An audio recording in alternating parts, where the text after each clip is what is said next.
I think that's a big part of spirituality too, is our connectivity with other people. And I mean, I think that's kind of where you're going with it is, you know, um, spirituality is also those relationships with others. And I do believe that love is a component of it. And having that love for others and having that compassion for others, I think those are definitely pieces of spirituality, and I think it does take time for people to grow into that and to understand where that fits because we've bastardized the word love so much. Welcome to Rettals Pub, where spirituality is explored without the baggage of religion, and truth is something we chase with drink in hand. We talk science, the supernatural, and the big questions about the world around us. Always open to new ideas and perspectives. Our goal? To find understanding in the unexplainable and have some interesting conversations along the way.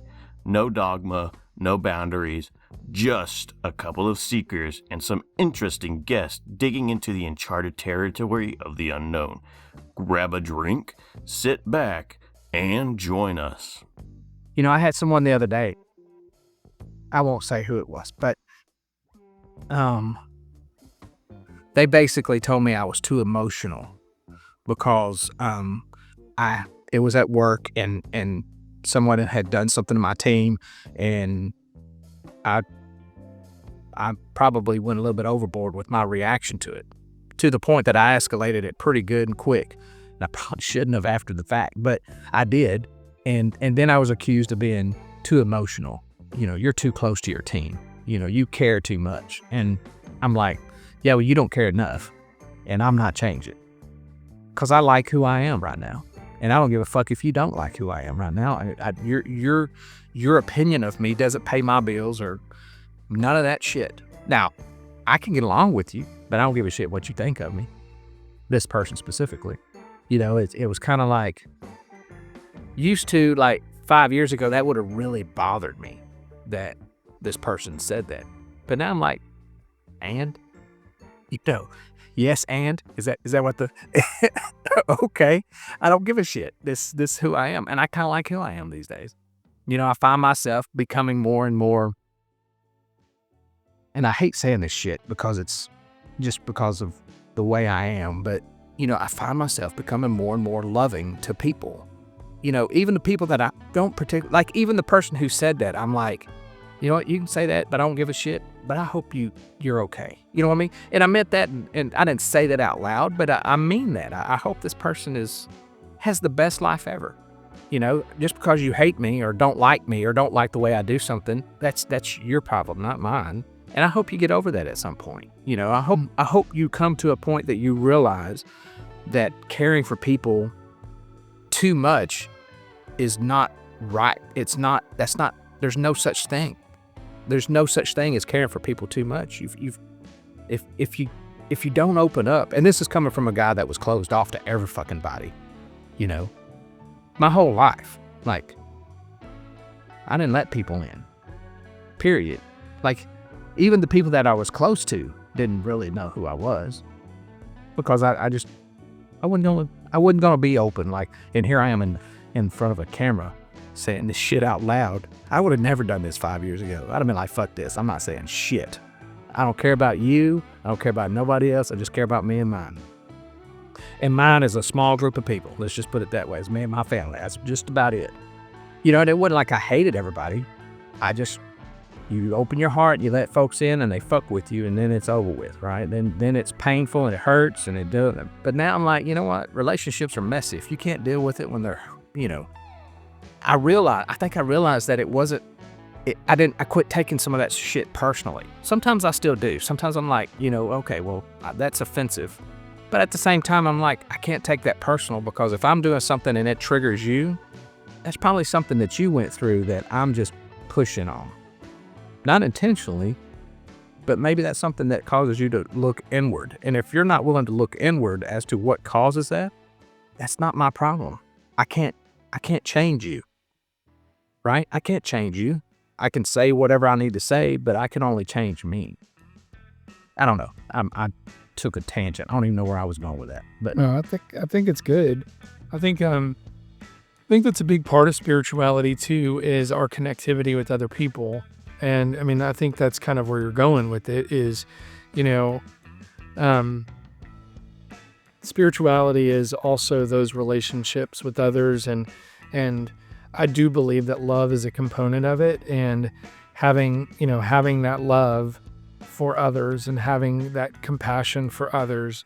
I think those are definitely pieces of spirituality, and I think it does take time for people to grow into that and to understand where that fits, because we've bastardized the word love so much that and our language skill around the word love is weird too, right? Because I love my dog, I love my spouse, I love my kids, I love pizza, I love my friend, and I love this room, right? And I love the handprint on the wall, right? So there's a lot of things that the word love kind of talks about. I love Kentucky coffee, right? So and we've bastardized that word to really not really help with the meaning and understanding of it. So I feel like spirituality includes that, and when we truly can have that feeling of, I care for my team, I want to be there for them. There's times where I get off the phone with somebody at work and I almost say, okay, bye, I love you, right? Because I feel that connection with them. And there's been times where I've been like, okay, bye. Okay. And then I have to explain. Let me explain. Like when you get off the phone with your family and you're kind of like, okay, bye, I love you. I almost did that with you just then. Just know that I didn't mean it in any way, any other way except bye. And I hope you have a good day and I care for you. Bye. Now it's awkward. yeah. No.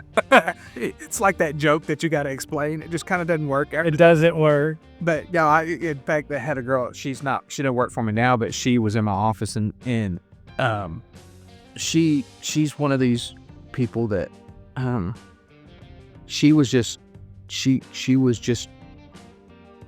went through shit from a child. It was just her upbringing was just horrible. She told me a story about something that happened to her, and it was like she was explaining rain, like, yeah, it's raining outside, and this was like abuse, and she's telling me this as her manager, and I'm like, that's not right? Like, I actually said that. That's not how you're supposed to be treated by a loved one. That's not how it works, right? But it was just in passing, but we got to be really close. And even now, she's left and went to TDC. She works for the prisons now. But, we have a scheduled call, and I call her every Monday night, and I'll drop him off. I drop the Duke off at the house, and it takes me about 35 minutes to get to my house. I'll call Celeste, say, hey, I'm on my way home.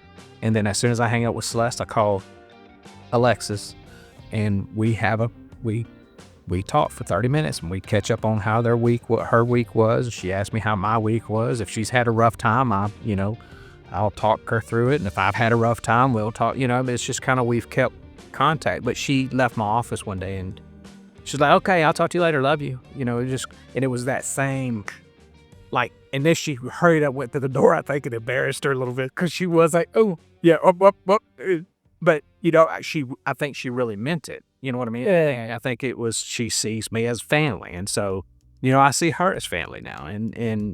But, I think part of what I'm going through, or what I've seen, is that it's weird. I start seeing myself in people. Like, I see myself reflected, I guess I could say, in people. Like, they'll go through something and I'm like, I know that, I see that. And sometimes they don't even realize that they're going through something, and I've went through it, or I'm going through it, or I understand it, and I see I've went through that. Let me say this to them, because I see myself in those struggles, and I see the struggles that I have, I see.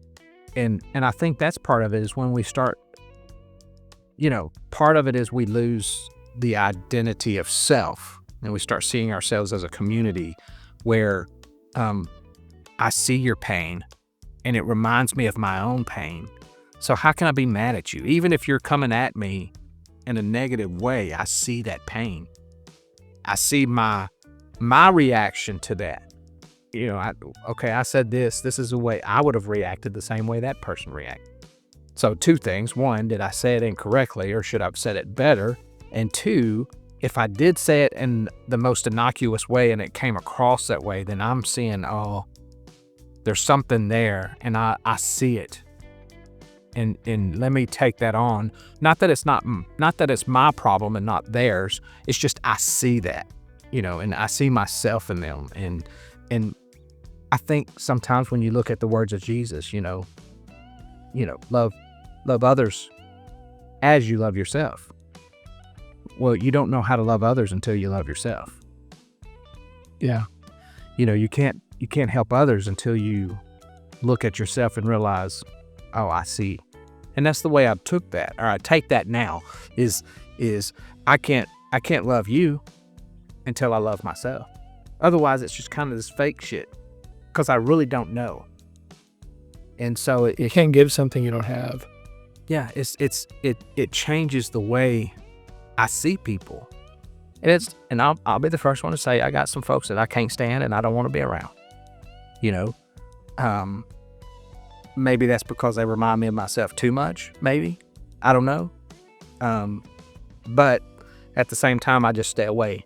I try not to cause any issues, because they're going through their own shit. They're doing their own thing. Who knows what is going on outside of work or outside of this or outside of that I don't know that's causing that. And so if I'm not gracious, then what's the point?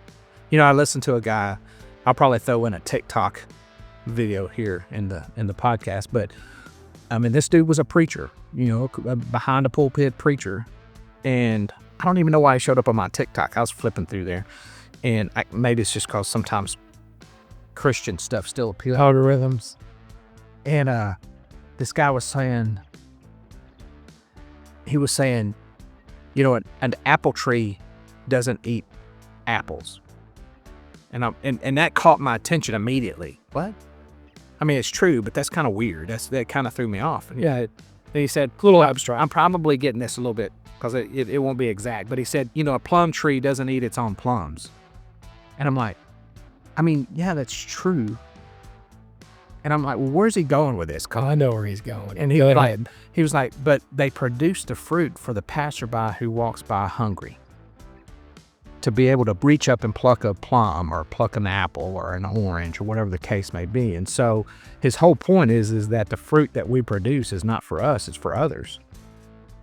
And, you know, I'm like, that's a completely different way of looking at the fruit of the Spirit, if you're looking at it through Christianity, that I'd never heard. And now I'm in this position where I don't believe in most of that stuff anymore. You know, the connotation or the box within it, where it resides. And so, but he was like, you know, he said that's why when you're on the phone with somebody and they're depressed and you're giving them good words, I call it good words, fruit, you're giving them fruit, and you hang up and you're like, you know what, I should have told myself that 5 years ago. You know, he said it's because you don't eat your own fruit. He said what you need to work on is wisdom to know when to be able to say those things. And then he brings it into Christianity, and which I kind of immediately shoved away, because that concept of the fruit that I produce naturally, think about that. A tree produces that fruit naturally. As long as the tree is healthy, it produces that fruit naturally. Well, if I produce that fruit and it's for other people, it's a natural condition. It's a natural thing. And so if I look at it that way, then I have to realize that there's times when I need to say something and times when I don't need to say something. Some people need that fruit, some people don't. And sometimes they have to pick the fruit themselves. It's just there. You know, I don't know. It took me on a whole nother connotation of that. If you pull it out of Christianity and just look at fruit is just merely me speaking good things into good people's lives. Or not even good people's lives, just people's lives. Because if you start saying good people, then you're judging them and you're putting them in it's It's kind of like when you were going to church and you let people into the food pantry, but only if they came to hear you preach. You know, I don't know if you ever did that, but you know, I know a couple of preachers that would do that. They'd let you in the food pantry as long as you came to church and listen. You got to listen to us preach before you had spaghetti. Yeah.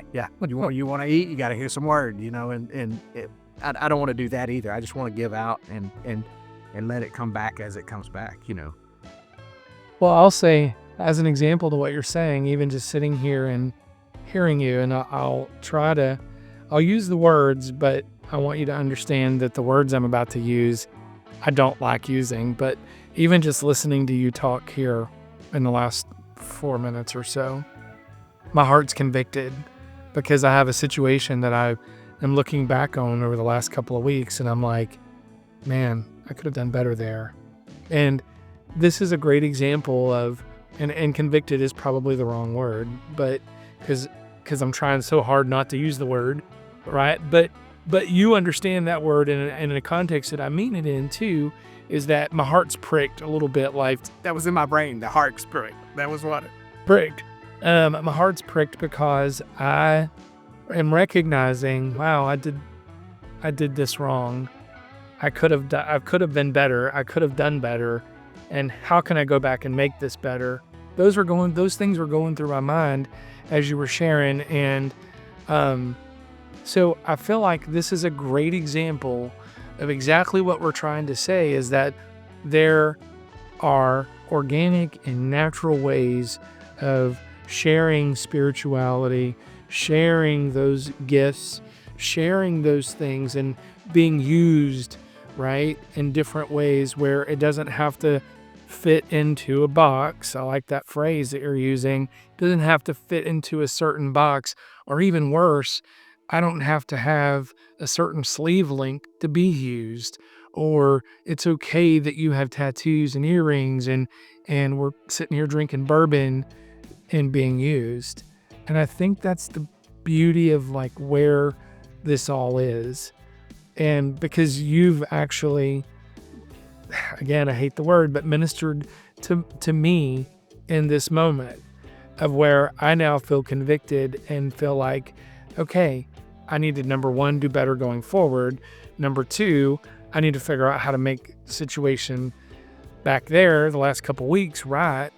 And so that's a great example of you being used in this moment, and it being an organic and natural, just peace, God, spirit, light, whatever you want to call it, flowing through you to someone else.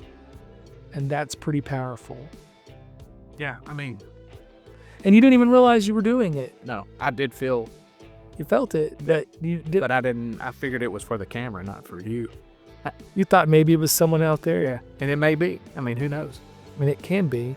Yeah. But the whole time you were going through that, there was really that, and again, we get, our definitions or our terms are still slided towards how we grew up. But I mean, my heart was convicted, and it was really just like, man, I need to go and ask this person to forgive me for what I've done and something that I've done.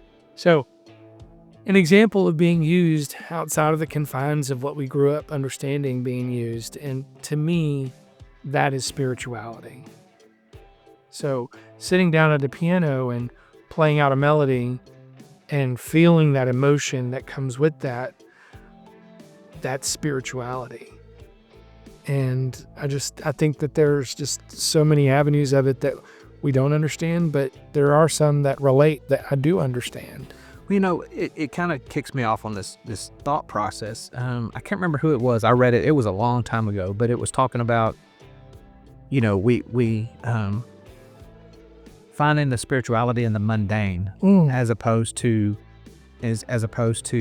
some big production of, Oh yeah, I love that. and so you start looking at it where, I mean, if you really, where I'm at these days is, yeah, I could probably get up and preach. I could get up and You could. and get back into the whole rigmarole. We both could. Just stepping into it and going. Probably even better today than I was 20 years ago. Yeah, just because now I don't have that baggage. I mean, still do, but I now it's more the language. It's not that I have the baggage. It's the way I speak at this point. But, I could do all that. But I also wake up in the morning and I'm like, took that first breath. Isn't that spirituality? Of course. Because, the fact that I exist in itself is supernatural. One in what? 1 trillion people? That's the chances I had to have this life here today. And yet we're looking for some walking on the water, turning, making 5 loaves into 50 loaves and all these things. Yeah, 5,000. Yeah, to feed 5,000 and turning water into wine and all this stuff, which, I don't have a problem with any of those ideals. But the fact is that we don't need those things in order to realize that this is spirituality. The fact that I get up in the morning and walk, or if you, what is that saying that, you're mad because you don't have shoes until you see the guy that don't have feet. It's this understanding that, I woke up this morning. That in itself is the fucking greatest thing ever, because that gives me a chance to be, not to be anything, just to be, to exist, and be appreciative of that, and to be grateful for that breath. Which is why I think a lot of times meditation, where you're focusing in on your breath, is probably the most spiritual thing we can do. Because the breath is the life.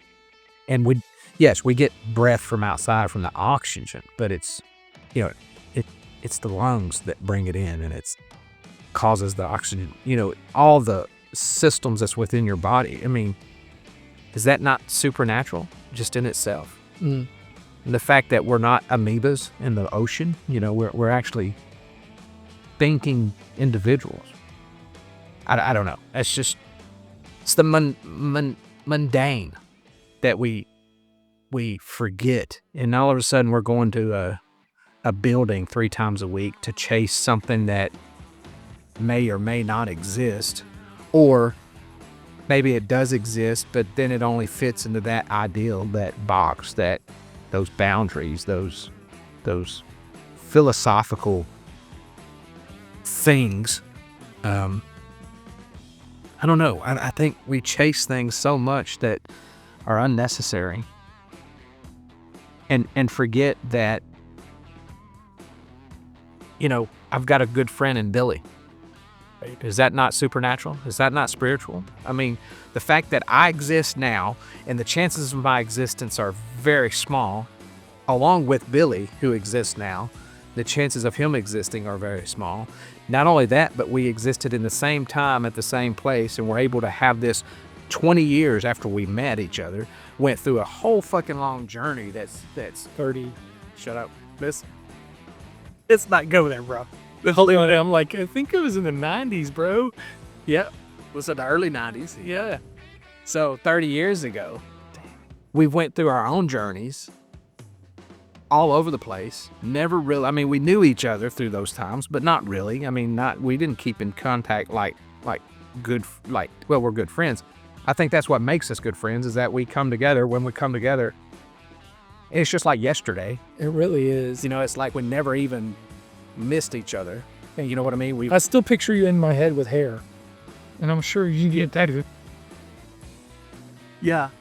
Well, I don't know. That's been a while. I started shaving it when my eldest kid was born. So I still picture you there. Because that's where I knew you.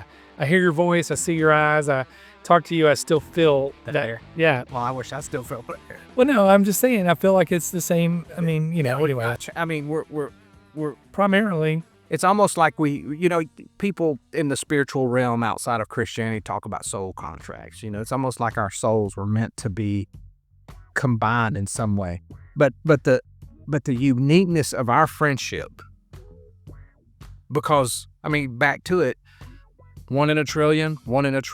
It's pretty. And then we knew each other out of the blue, right? We met in Willis, for crying out loud, on a chance that I was preaching. God forbid, it was the worst ever. I don't even remember if it was any good back in those days, but I mean, the chances of you and I being existing at the same time, coming together, having this Wrinkle in time. this wrinkle in time, and I mean, how spiritual is that? How natural is that? Very much. And everybody wants to just take that for granted. The people that we love and care about, the chances of us all being together here at the same time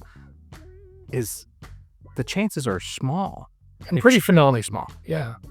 And when you start looking at that, you realize my existence is important. Why? Because I exist. What is my purpose? To exist. Maybe there's more to it, maybe there's not. We start to chase this thing when maybe it's just, when I was talking a while ago and you said it convicted you, that was just me talking. It wasn't like I was out and out trying to convict you. Or like you had studied 4 hours of scripture to be able to. In fact, I didn't even know what we were going to talk about today, really, until this morning. I've been pondering. Okay, what do I want this to be? And I don't like it to be structured a lot. I know, and I like to be able to just talk about whatever. Free flow. Yeah, because I think that makes it even more poignant. And more relatable to a lot of people. Yeah. So it just goes as it goes. But, it's kind of, that's just me being, nothing more, just existing. And I think we spend our lives chasing mammon. We chase money or fame or prestige or all these things. Consumerism. Yeah. Some of the Rainn Wilson concepts. Yeah. We chase these ideals that often people put on us. Sure. Instead of just being appreciative of what we are. And letting the things that we, I guess that's part of it is to relax.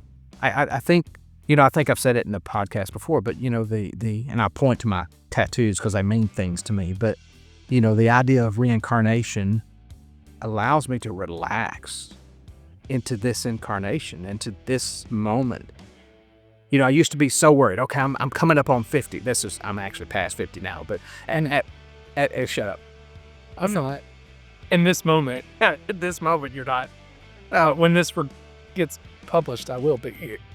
But I look at, 5 years ago, I was so worried about, I'm coming up on 50 and I've done nothing with my life. You get in your brain because I look at people who are 50 in my age and some of them have been CIOs, my information technology is my thing. And so some of them are chief information officers and some of them are this, that, and the other. And I'm not. I'm just, I'm a manager of IT, sure, but I'm also 50 years old as a manager of IT. I should have been a lot further along than I was. Or maybe it's spirituality. Maybe I should be a guru. Maybe I should have done that, chase something else down.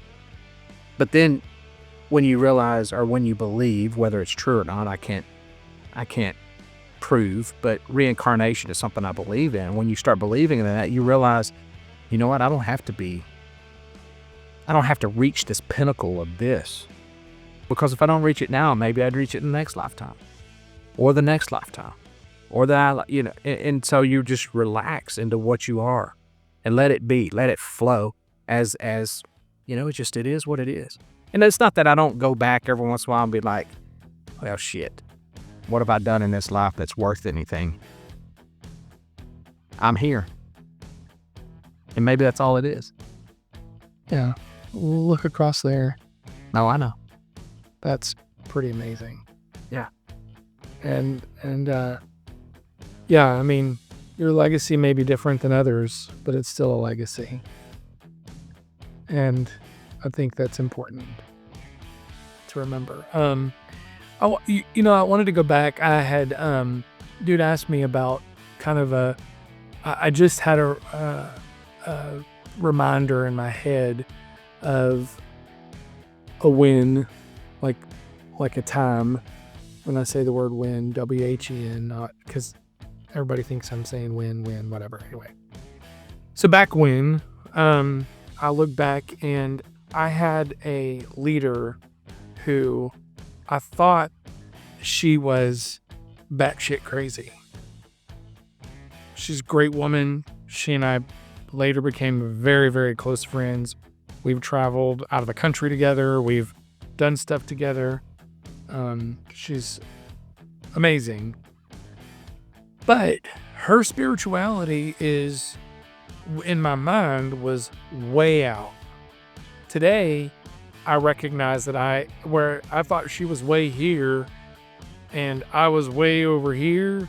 Today, I recognize that we're much closer than I realized. She gave me a book, and I wish I could remember the author's name, but it's called The Four Agreements. And I read that book, and I've read that book probably 6 times and referred it probably 30 times to people.